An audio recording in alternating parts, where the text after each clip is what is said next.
Hola, je suis ravie de vous retrouver pour une nouvelle vidéo qui sera consacrée à mes lectures pendant mon voyage à Malte. C'est plutôt pas mal comme, comme vidéo. Donc vous verrez, on est arrivé, alors là on est dimanche matin, on est arrivé sur Malte samedi après-midi, enfin samedi en début de matin, en début d'après-midi. Et du coup on commence par l'île de Gozo et ensuite on retournera sur l'île principale de Malte où il y a la Valette, etc., la capitale. Et là, du coup, on est arrivé dans notre petit appart-hôtel pendant. Ils appellent ça un bungalow. C'est pas les bungalows des campings que vous verrez dans les campings habituellement. Clairement pas. J'espère que vous m'entendez parce qu'il y a un peu de vent. Donc c'est pour ça que j'ai remis la moute et je le tiens dans ma main. Mais c'est un truc de malade. Et encore, je vais vous montrer là où on va petit déjeuner. Là où on a mangé au resto hier soir. Pareil, c'est un truc de ouf. J'imagine même pas l'été. Quel point ça doit être dingue. Mais du coup, il est juste derrière moi. Hop. Et regardez-moi ça juste. Voilà, l'espace. Donc il y a plusieurs petits bungalows, donc je sais pas, on ne sait pas exactement combien on est. Vous entendez les oiseaux, il y en a partout. Mais regardez-moi ça. Bon, la piscine malheureusement n'est pas chauffée. Mais là en gros on y a accès par un escalier. Donc on descend, hop. Donc après normalement pour l'été c'est la piscine, la terrasse de tout le monde, vous voyez. Donc mais regardez, c'est ouf. Et puis nous du coup on est toute cette partie là que je vous montre. Je vous montre pas les chambres parce que je suis pas toute seule, je suis avec ma famille. Mais du coup on a quand même notre petite terrasse normalement. Et du coup, l'intérieur, donc c'est le salon, salle à manger. Donc, vous voyez, c'est typique, genre, avec la pierre comme ça, plus la cuisine, et là, la petite table de salle à manger. Bon, il y a un peu notre bazar, mais voilà. Bon, il y a 2 chambres, il y a 2 salles de bain, mais c'est trop chouette, et je vous ai même pas montré la vue qu'on a. Regardez.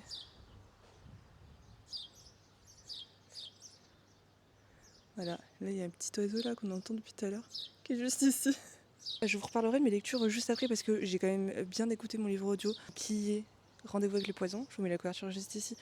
Pendant les 2h30, 2h50 du vol. Et il me reste 1h30 d'écoute, donc clairement je l'aurai bientôt fini. Et je suis également dans. Là je vous le fais vite fait. Mais je suis également dans la rage des. Le Critica Rao, je sais plus ce que c'est exactement chez Albin Michel. Vraiment il est top, j'ai lu 70 pages pour le moment. Donc je vous mettrai la couverture ici. C'est un service de presse que j'avais reçu et j'ai hâte de le continuer. En plus c'est parfait parce qu'il y a vachement la faune et la flore qui est présente dans ce livre. Et comme on est dans une île où il y a quand même beaucoup ça, je suis contente de le lire à ce moment-là finalement. Donc je vous reprends je pense par petits plans. On verra, c'est la première fois que je fais un vlog comme ça. Que je vous emmène avec moi ailleurs que dans mon quotidien, dans mon appartement. Donc j'espère que ça vous plaira. Et voilà un peu par où on passait chaque matin. On c'est vrai que c'était pas hyper pratique, surtout les soirs pour revenir, on était très fatigués, donc se retaper tous ces escaliers, c'était pas dingue. Mais écoutez, c'était pour avoir une belle vue, tant mieux.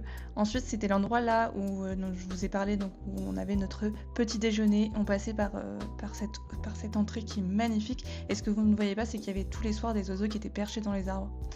Là, c'est toute la partie intérieure dans l'hôtel. Donc il y a une première grande piscine qui était malheureusement froide. Et puis on continuait. En fait, j'avais l'impression d'être dans High School Musical, le 2, vous voyez. Vraiment, ça m'a fait penser à ça tout le long. C'est trop beau. Ça doit être encore mieux l'été parce que bon, pour le coup, vous allez le voir. Mais là, ce qui est à gauche, c'est un bar. Enfin, moi, je veux être là-bas cet été, quand il y a un bar. Je trouve ça génial. Et là, du coup, vous voyez, donc il y avait une piscine qui était vide. Et plus loin au fond, il y avait encore une autre piscine. Donc il y avait quand même 3 piscines de dispo. C'est pas mal. Donc ensuite, la suite de la journée, on est parti un peu se promener sur les bords de mer. Donc voilà, je vous laisse un peu profiter des paysages. Mais c'est magnifique. En fait, c'est ce que j'ai préféré, moi, à Malte et à Gozo. Donc vraiment incroyable.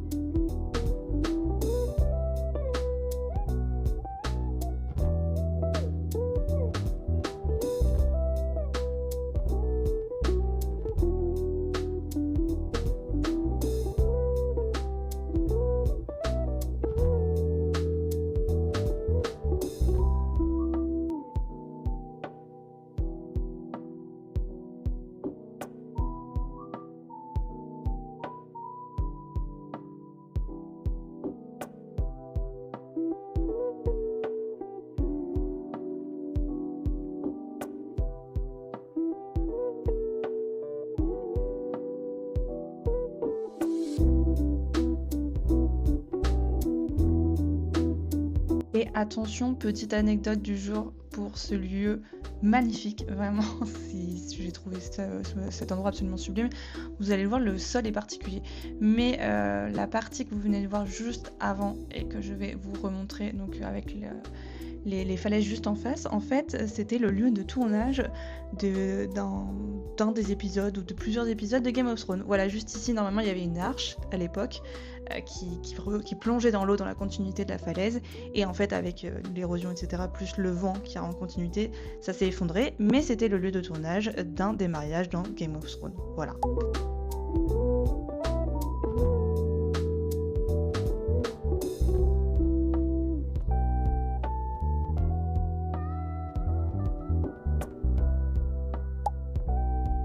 Ensuite, dans l'après-midi, on a décidé d'aller voir la ville de Victoria, qui est également appelée Rabat. Donc on a commencé par la citadelle qu'on a pu aller visiter, qui est magnifique. Alors là, gros coup de cœur pour ce genre de choses, vous allez en voir beaucoup dans ce vlog. J'adore les balcons comme ça. Il y en a quelques-uns à Paris, donc je suis extrêmement fan. Bref, vous allez en voir pas mal, je vous préviens juste. Mais du coup, on a fait un petit tour dans la citadelle, donc c'est très très beau. Il n'y avait pas grand monde en plus à cette période de l'année. D'ailleurs, si vous hésitez à partir à Malte, franchement, mars c'est plutôt une bonne période si vous arrivez à tomber entre les tempêtes parce qu'il y a beaucoup de vent. Et puis ensuite, on allait voir cette basilique donc, qui est tapis nue et qui est l'une des basiliques les plus connues. En plus, on est arrivé au moment où il y avait donc la messe, donc il y avait beaucoup de monde. Mais du coup, on n'a pas pu voir l'intérieur, j'ai pas pu vous le montrer, mais vraiment incroyable. En plus, on était là un peu au coucher du soleil, donc c'était magnifique. Mais pour la ville de Vitoria, bah, c'était une très chouette découverte. On a été voir également les jardins, les rues, etc. On s'est perdu dans tout ça. Et je peux que vous le conseiller parce que j'ai trouvé ça super. Bon, je vous retrouve en fin de journée de cette plutôt longue journée de visite de Malte, de l'île de Gozo. Du coup, comme vous l'avez vu, on a été à Gozo. On a été à Victoria, qui est la ville principale, et on a été tout au bout de l'île. Et en fait, apparemment, c'est un endroit qui a servi de décor dans Game of Thrones, d'un des mariages. Alors, je ne vais pas vous dire qui, puisque je ne m'en souviens même plus. Et tout simplement, et parce que tout le monde je risque de spoiler alors que je ne sais même pas que je spoil, donc désolé, je ne dirai pas. Mais c'était très très beau. Je préférais plus la partie un peu paysage maritime, marin, etc. avec les falaises, etc. que j'ai trouvé incroyable. Plutôt que, c'est vrai que la ville de Victoria, à part la citadelle qu'on a été voir aussi, qui est trop belle, sinon c'est moins mon truc, je vais l'avouer. L'architecture des villes, etc. c'est moins mon truc. Mais sinon c'est une belle découverte et je vous reprends, non pas pour vous reparler, pour vous faire un topo de tout ce que j'ai vu, mais du coup, comme je vous ai dit, pour vous parler lecture. Du coup, je suis dans le tome 4 des Détectives du Yorkshire, donc de Julia Chapman. Donc je vous mets la couverture juste ici. Regardez derrière moi, il y a la piscine. C'est pas la classe. C'est un tome 4 avec enfin un peu plus de péripéties par rapport à l'histoire principale, puisque là ça touche beaucoup plus Samson, sans rien spoiler. Ça touche plus Samson et son histoire et son passé, le passé qui nous cachait, enfin qui cachait absolument tout le monde dans la ville. Donc on en apprend un peu plus parce que ça se retourne un peu contre lui. Et en dehors de ça, ça s'appelle Rendez-vous avec le poison. Là, il n'y a aucun spoil, hein, c'est écrit dans la couverture. C'est parce qu'il y a quelqu'un qui s'amuse à empoisonner les chiens du village. Donc, comment vous dire que forcément, ça ne passe pas. Et ils vont essayer de chercher qui en est la cause. Et puis à côté de ça, comme je vous le disais, il va se passer plein de choses par rapport à Samson. Et ça, c'est trop cool parce que ça le pousse à avouer des vérités qu'il n'osait pas dire depuis le début. Après, je suis juste saoulée parce que je pense qu'en 4 tomes, 3 tomes, bref, il a prouvé beaucoup de fois qu'il était là pour les gens du village, qu'il c'était une bonne personne, etc. Et dès qu'il lui arrive un truc, tout le monde est les premiers à lui jeter la pierre. Enfin, vraiment, il me fait beaucoup de peine, dont les gens dont il est très proche. Donc je souffle un peu parce qu'ils sont là toujours à l'enfoncer, alors que t'es là, tu dis mais en fait je pense qu'il t'a fait assez de preuves qui te montraient qu'il n'était pas capable de ça, ni coupable de rien de ce soit. Donc arrête de l'enfoncer et demande-lui des explications avant de déjà le condamner, quoi. Enfin, c'est ça qui est un peu saoulant. Mais sinon, comme d'hab, je passe un excellent moment. Je vous l'ai dit, il me reste 1h30 d'écoute. Et puis après, il faudra que je me procure le tome 5 puisque je ne l'ai pas en papier. Donc je ne sais pas quand est-ce que j'écouterai un moment dans la semaine. Ou ça se sera au retour dans l'avion, je n'en sais rien. Mais au moins je suis contente parce que j'ai bien avancé. Je suis dans Les Survivants du ciel, donc de Kritika H. Rao. J'ai le nom juste devant moi, j'en suis à 18%, donc j'ai pas encore lu énormément, je crois que ça doit me faire 100 pages, quelque chose comme ça, parce que là j'ai pris ma liseuse, hein, en vacances c'est plus simple. Et pour le moment, je vous l'avais dit, j'aime beaucoup, j'aime bien la plume, ça se lit tout seul, c'est très intriguant parce que en fait, j'ai l'impression que ça se passait sur nos terres, mais en fait, il y a eu des intempéries, il y a eu des choses qui sont passées par rapport au climat. Et du coup, il y a ce qu'ils appellent des rages de terre qui font que la terre n'est plus habitable. Ils sont un peu expatriés dans des sortes de... Je sais pas, j'arrive pas trop à visualiser pour l'instant ce que c'est, mais des sortes de villes volantes, flottantes. Et il y a ce qu'on appelle des architectes qui ont la capacité de contrôler la végétation, la faune, etc. Et qui font en sorte que tout le monde reste en vie grâce à leur talent. Je sais pas, c'est un truc avec le mental, plus qui touche aux plantes dans leur nature même. J'avoue, je n'ai pas trop compris pour le moment tout le principe. Et on va suivre particulièrement un couple qui est marié depuis très longtemps, 10-15 ans je crois, quelque chose comme ça, ou qui est ensemble depuis 10-15 ans, je ne sais plus. J'avais peur par rapport à ça parce que j'avais entendu des avis qui parlaient de ça, et c'est vrai que je me dis, je suis pas sûre que ça m'intéresse. Et en fait je trouve ça intéressant, c'est que en fait ça fait 10-15 ans qu'ils sont ensemble, mais on sent que c'est un couple qui a vraiment des gros problèmes de communication, de compréhension. Ils s'en mettent beaucoup plein la tête, alors qu'on sent qu'ils s'aiment très fort, même si j'avoue que j'ai beaucoup de mal avec le protagoniste masculin et ses réactions. Et en plus, il y a un truc de différence de hiérarchie. Autant, même s'il veut pas forcément le faire, que sa femme le ressente comme ça, finalement, c'est comme ça et puis basta, parce que il a des accès qui lui sont privilégiés par rapport à elle. Il siège dans un espèce de conseil où il a beaucoup plus de pouvoir qu'elle. Enfin bref, donc il a accès à plus de choses qu'elle, et ça se sent. Et ça met aussi une espèce de rancœur dans leur relation. Donc bref.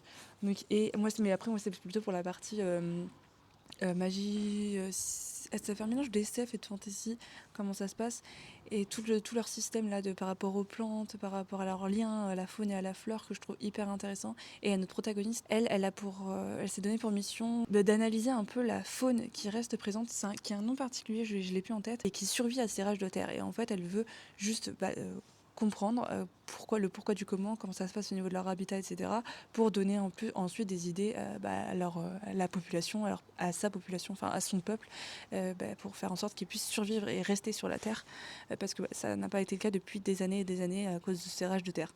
Donc voilà un peu pour ce que j'en sais pour le moment, et voilà pour cet update parlé suite à toutes ces images.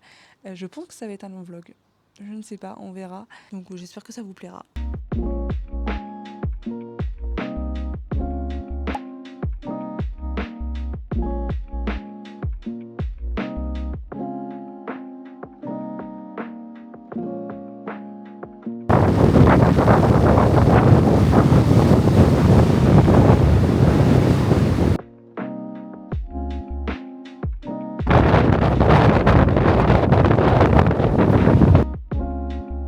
Donc, comme vous pouvez le voir, il y avait énormément de vent. Je pense que de toute façon, lundi, mardi, c'était les pires niveau vent, niveau température. Parce que finalement, on a gardé le kawaii tout du long. Heureusement que c'était un petit coup de vent que j'avais et qu'on avait acheté juste avant de partir, parce que sinon je ne sais pas comment j'aurais fait. Et je voulais vous montrer rapidement, mais du coup, tout le long de cette balade, il y avait des salines. Et on a pu également acheter notre paquet de sel directement de Malte. Et ça, c'est un bon souvenir. Et puis voilà, après on s'est baladé un peu tout le long de la côte. De toute façon, c'est les endroits que je préfère faire vraiment dans Malte. Je pense que c'était les balades le long de la côte que j'ai préféré, parce qu'il y a des endroits vraiment magnifiques.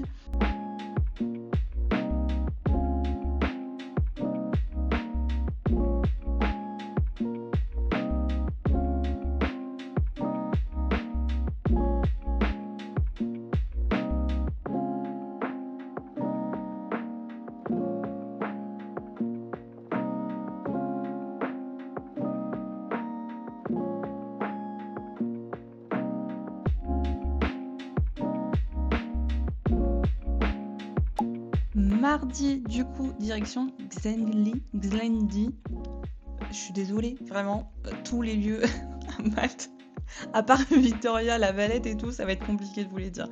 Mais du coup, petite anecdote, nous sommes montés sur cette façade. Bon, là, on était en train de descendre vers une cave, vous allez le voir, c'est magnifique. Mes petits spoils de la suite. Alors déjà, ce petit lézard, je ne le voyais pas parce que la caméra, vous l'imaginez, c'est la tige, elle est toute petite, je n'arrivais pas à la voir. Bref, c'est pas ça que je voulais vous dire. Donc on est monté là après cette balade tout en haut. C'était un enfer. C'est bien beau de monter, mais quand vous avez déjà du mal à monter parce que c'est limite de l'escalade, faut penser qu'à un moment donné qu'il faudra redescendre. Et ça, c'est pas gagné. Je peux vous dire qu'on faisait pas les fiers bah voilà, c'était à ce moment-là. On faisait pas les fiers pour redescendre parce que vraiment moi j'étais sur le cul tout du long. Voilà pour la petite anecdote du jour.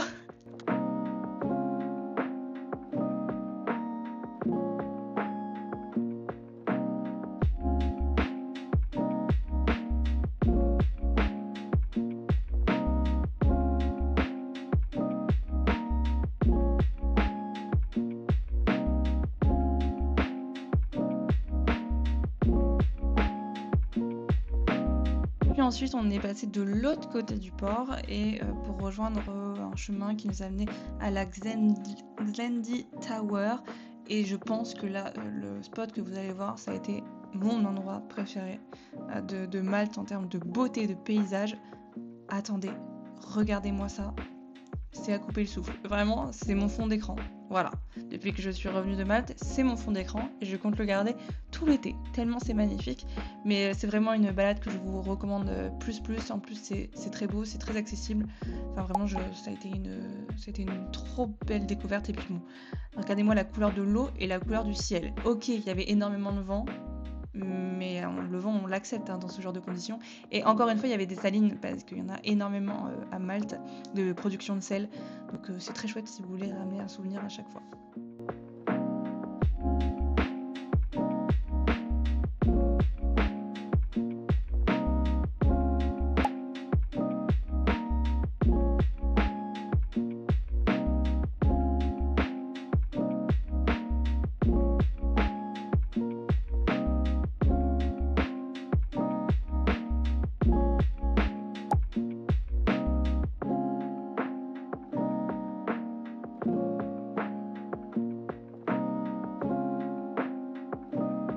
Ensuite, du coup, le mercredi, après avoir bien sûr commencé par la visite de Falaise, puisqu'on ne change pas une équipe qui gagne, nous avons décidé d'aller visiter des jardins. Déjà, rien que pour le chemin pour y aller, magnifique.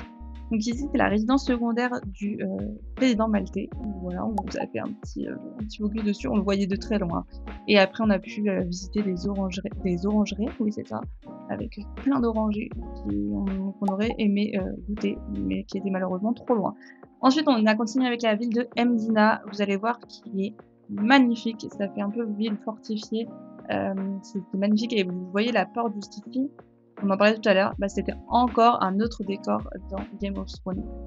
Et vous allez voir l'intérieur, mais ça ne m'étonne pas puisque je pense que ça match parfaitement avec la vibe de la série et des séries un peu historiques parce que ça a vraiment gardé un goût d'ancien. Et enfin, vous allez voir, c'est magnifique. Pareil, c'est une de mes meilleures découvertes de ce séjour.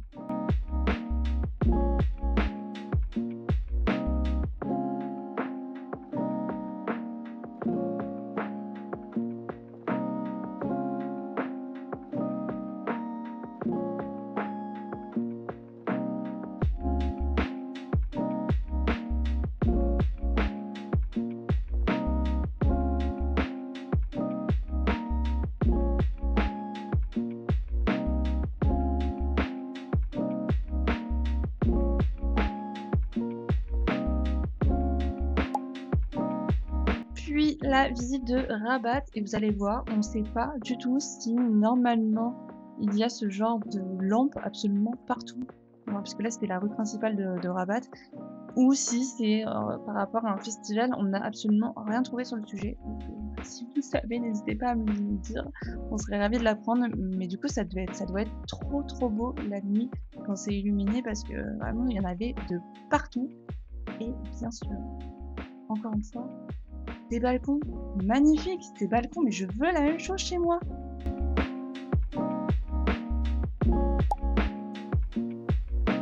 Et mon plus gros coup de cœur en termes de ville, La Valette, vraiment la capitale de Malte.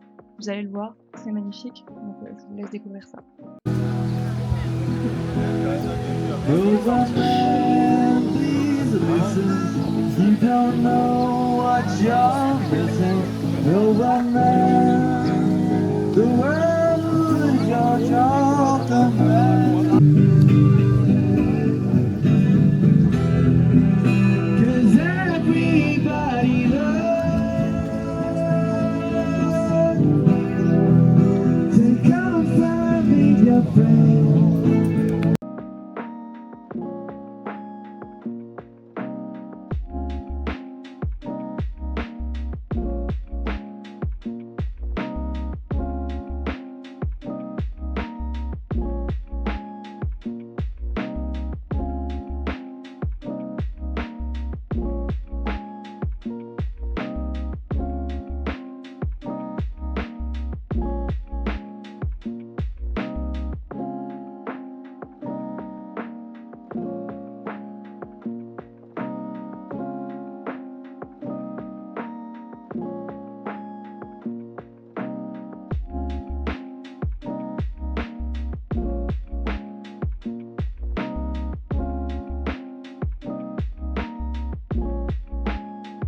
Après avoir visité le centre de la Valette, on a décidé de prendre un bateau parce que vous l'avez peut-être vu dans les plans juste avant, mais on a la vue sur les 3 cités qui sont très connues de Malte, qui sont, des cités anciennes et cetera qu'on peut aller visiter et il suffit de prendre un bateau pour faire la traversée et arriver ensuite à la cité que vous voulez visiter. Donc, nous on a c'est la cité Vittoriosa, si je ne me trompe pas, donc on est arrivé sur le port et puis après on a pu, la visiter.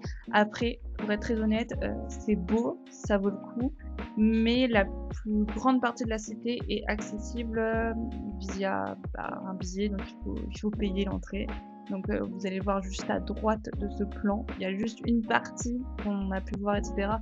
Nous on l'a pas fait parce qu'on n'aurait pas eu le temps et après c'était un peu bizarre parce que du coup, la majorité de la ville est inaccessible au grand public. Voilà, c'est la première fois que je vois ça. Donc, après, bon, tant mieux si ça leur apporte un peu d'argent au niveau du tourisme. Mais voilà, c'est à savoir. Et vous voyez ce petit œil là sur les bateaux. Donc c'est des bateaux qui sont utilisés par les pêcheurs. C'est un porte-bonheur, voilà, pour les pêcheurs. Et j'ai trouvé ça trop mignon. C'est pour ça qu'on l'a pris. Donc c'est une petite ville qu'on a pu voir, une ville de pêcheurs qu'on a pu aller visiter. On a déjeuné là-bas sur place. C'était trop bon. Et c'est à faire. C'est tout petit, mais c'est à faire parce que le port est vraiment mignon.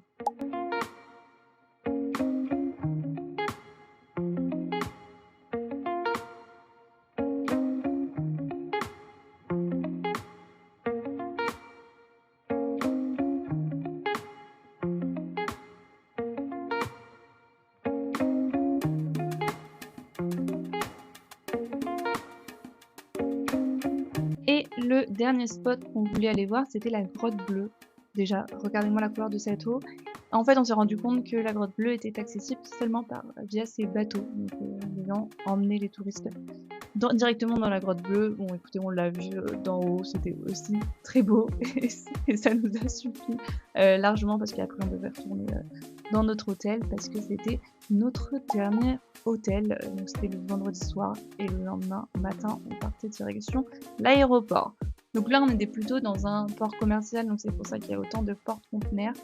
Et vous allez le voir dans la vidéo juste après, mais voilà, c'était impressionnant en fait de voir les petits bateaux déplacer le porte-conteneurs parce que je peux vous dire qu'on avait regardé, il y en avait des milliers et des milliers.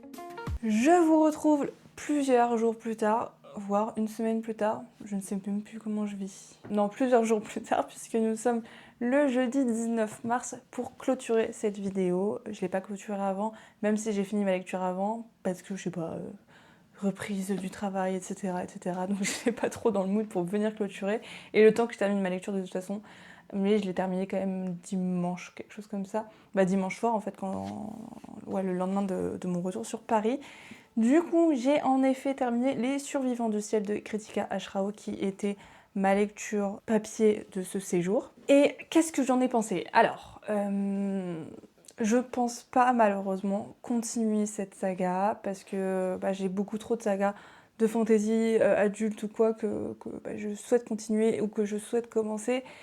Et bah, tout ce qui est un peu mouais, j'ai pas forcément envie de leur donner une chance pour la suite, pour le moment, sauf des sagas genre hyper appréciées, enfin, tout le monde me dit vas-y continue, c'est génial, c'est génial.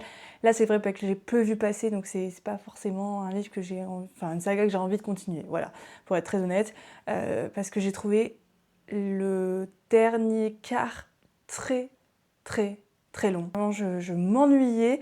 Il y avait tout cet aspect scientifique qui prenait énormément le pas et en fait ça restait très nébuleux dans les explications et du coup j'arrivais pas du tout à, à comprendre ce qui se passait, à m'imaginer les scènes parce que je sais pas, c'était trop, ça partait trop dans tous les sens pour un cerveau un peu trop cartésien. J'en sais rien, j'ai peut-être pas assez d'imagination, je n'en sais rien, dit-elle alors que elle est ça tout depuis toujours, enfin j'ai l'imaginaire depuis toujours, mais c'est vrai que je sais pas, il y a des scènes que je trouvais compliquées à visualiser. En fait, c'est tout ce qui touche un peu à cette espèce de magie qui ressemble un peu à de la science, le fait de contrôler les plantes, etc. J'ai trouvé que ça allait trop loin dans les explications et pas assez dans l'action à certains moments. Bref, du coup, ça m'a pas mal perdue. Vous savez, au début, je vous l'ai dit, j'ai trouvé ça bien, cette relation qui est déjà installée depuis des années, mais où on nous montre les problèmes en fait, de couple, etc. Mais pareil, j'ai trouvé que ça prenait trop le pas par rapport à tout le reste de l'histoire. Et à un moment donné, c'était tellement que centré sur eux, alors qu'ils avaient une famille qui comptait sur eux. Enfin bref, il se passait des choses à côté, ils avaient des amis, etc. Et bien, sur la fin, je les ai trouvés extrêmement égoïstes. Et j'ai pas accroché à toutes les décisions qui étaient prises. Je me suis pas forcément attachée au personnage au point de vouloir continuer, donc bah écoutez, c'est tout. Je l'ai lu, je suis contente, je l'ai découverte, je suis contente. Parce qu'en plus, c'est un livre que j'avais aussi dans ma palle depuis 2 ans ou 1 an, je sais plus exactement. Mais voilà, c'est tout. Ça l'a pas forcément fait. Mais je suis contente de l'avoir découverte. Après, ça reste quand même hyper original comme univers et c'est pour ça que je suis contente de l'avoir lu. Et puis, ça n'a pas été une mauvaise lecture. C'est juste que j'ai trouvé quelques passages très longs et c'est pour ça que je pense que je vais mettre un 3 sur 5 et ça va être très bien comme ça. Et ouais, de toute façon, j'en ferai un avis un peu plus détaillé sur mon compte Instagram. Et parce que je n'y ai pas pensé en faisant la conclusion de cette vidéo, mais j'ai également terminé dans l'avion le tome 4 des Détectives du Yorkshire, donc Rendez-vous avec le poison. Et comme d'hab, j'ai beaucoup aimé. J'ai passé un très bon moment, je vous l'avais dit, mais c'est vrai que j'en voulais un peu au personnage de pas croire Samson tout du long parce que c'est un petit chou à la crème pour moi. Enfin, en fait, il fait tellement pour les autres et en retour, il a pas grand chose. Hein. Franchement, il rame depuis qu'il est installé dans cette petite ville. Et je trouve que les gens sont hyper durs avec lui, alors qu'en vrai, bah, il a pas fait grand chose pour mériter toute cette haine. Donc je trouve, c'est vrai que j'étais vénère contre pas mal de personnages secondaires que j'aimais bien habituellement. Même du coup, Delilah, elle m'a un peu saoulée dans ses réactions. Bon, à un moment, heureusement, ça prend qu'une petite partie de cette histoire. Après, ça va. Ça dure 10 tomes, donc vous vous doutez bien qu'à un moment donné, il se rabiboche. Mais voilà, après je suis contente d'en apprendre un peu plus sur l'histoire de Samson et sur ce qui fait que bah, il est venu s'installer dans sa ville d'enfance et qu'il est parti de Londres.